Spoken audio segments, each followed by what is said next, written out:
scenarios that could happen. But the very first graphic I wanted to start with was this one. So this is our winter weather probability. So this comes from the Weather Prediction Center, and they're basically looking at all different types of model guidance and trying to see the most clearest or the clearest picture and the probability of things happening. So what this is showing us is our probability of seeing a snow, sleet, or ice accumulation over 1/4 of an inch. So right now, all of this CSRA is now included in a 30 to 50% chance of seeing this. This is the day 7 outlook, so this is the furthest out this outlook goes. It likely will be adjusted, change over the next coming days, so not necessarily certain this is going to happen, but I would say with these type chances presenting themselves, it is something for us to watch very closely, considering we just had a close call with some winter weather just last Friday, and we could see round 2 showing up by next week. So I want to just give you proper preparation time just to be prepared. This is not going to sneak up on us. This is still, once again, a week away, so 7 days out before we even get to this potential event. Remember, potential event. But for us here in central Georgia and through the Midlands and Piedmont of South Carolina, that 30 to 50% chance is including us here locally. So this is showing a pretty decent chance.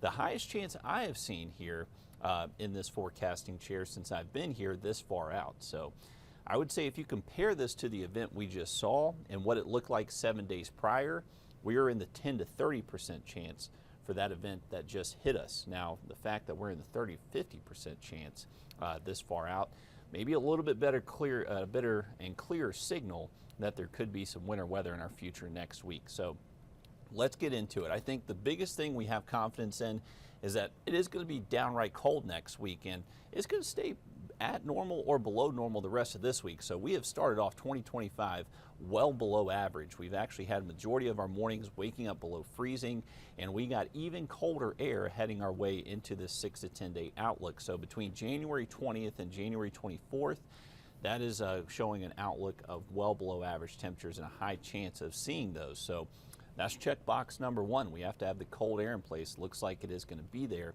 And just to show you kind of how that compares to our average high and low temperature this time of year, our average high around 60, our average low in the mid 30s. So this is showing a very high chance of our temperatures below that threshold and likely 10, 15 degrees below average, at least that. So we do have the cold air, pretty significant chance that we do have well below average temperatures next week. And models are better at picking up temperature trends rather than precipitation trends. Temperatures are much easier to outlook further in advance, at least the 8 to 14 or 6 to 14 day outlook. Much better chance of seeing temperatures verify.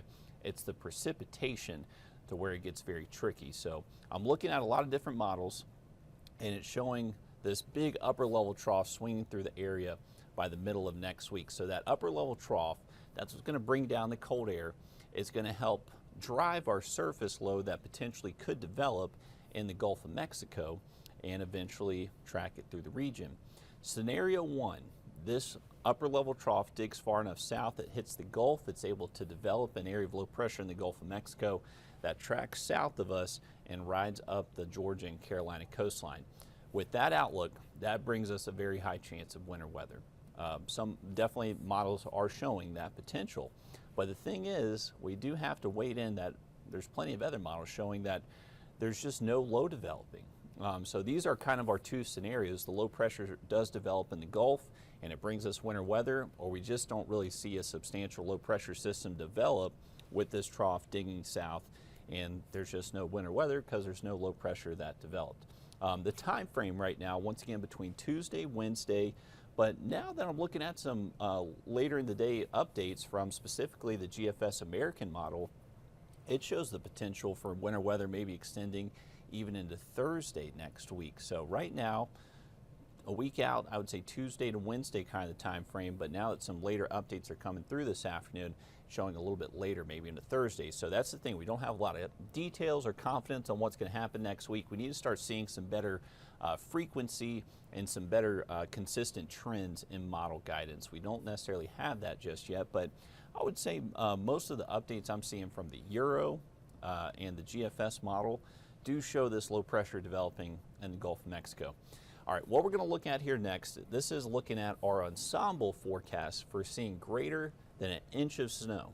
So the European model, the European ensemble, so remember an ensemble is basically you can have 50 different ensemble members, and each of those different runs of the European model in that ensemble has slightly different initial conditions. So you can kind of change the initial conditions of the model up front, and then you can kind of see how that plays out further in time. So there's 50 ensemble members in the European model. At least 30 of them are showing the potential for snow, and at that, over an inch of snow. So the European model is the one that the snow lovers in the area are really banking on, definitely showing a much snowier outlook. The GFS model still shows snow, just a little bit less of a chance, kind of in that 10 to 30% chance range rather than the 30 to 50. So hey, I would say the fact that both models are even showing any type of chance, that's something for us to pay attention to. But the European ensemble showing already a 30 to 50% chance of us seeing over an inch of snow. I can't remember, folks, the last time I've seen that here locally this far out. So I would say this is looking and trending kind of like one of the best winter signals I've seen for us here locally. So I want to make sure people are paying attention to this so we can prepare for it properly, but still some uncertainty, not necessarily set in stone that it will happen, but I would say the trends I'm seeing definitely showing the potential for some winter weather next week. So I want you to keep it here for those updates. Obviously, we're not really going to have a ton of details right now, but I would say once we get within, say, the 3 to 5 day time frame, that's when it's becoming much more understandable about what could not happen and kind of what type of impacts people would see. So stay with us for those updates. We are watching it very closely. It is on our radar, and you're likely going to see a lot more stuff on social media circulating about it. All right, so that's next week. I don't want to ignore that we do have a pretty breezy Thursday on tap. So high pressure north of us. We have a stalled front just south, kind of keeping our temperatures chilly, at least just a little bit above average again today. It's going to be a cold night, but our temperatures right now, 53 in Augusta, 50 in Columbia. You can see up in North Carolina, they're struggling to make it out of the 30s, so at least a little bit more mild for us here in the CSRA. Current view outside of our studios, we have blue skies, and temperatures are going to be dropping into the 40s just after sunset. And then tonight we'll get cold. We'll most likely hit at least the 30s, upper 20s by daybreak tomorrow morning. But the big weather story on Thursday is going to be some pretty breezy conditions expected. So we do have sustained winds up to 15 Thursday afternoon, and maybe seeing some gusts up to 25, maybe 30 miles an hour. So make sure you're securing any loose items around your home, definitely enough to blow around. Any Christmas decorations that may have not come down just yet, but it's really going to be into the afternoon Thursday. We see these sustained winds, maybe 15 to 20 and gusting higher than that. But once we get into Friday, winds will calm back down and not really be much of an issue for us. But here's a look at the potential maybe for some gusty winds Thursday afternoon. I would say anytime after lunchtime they start to get to 20 plus and maybe closer to 30 as we get later into the afternoon. So just a heads up for that. Didn't want to ignore that. We are expecting pretty breezy conditions for your Thursday.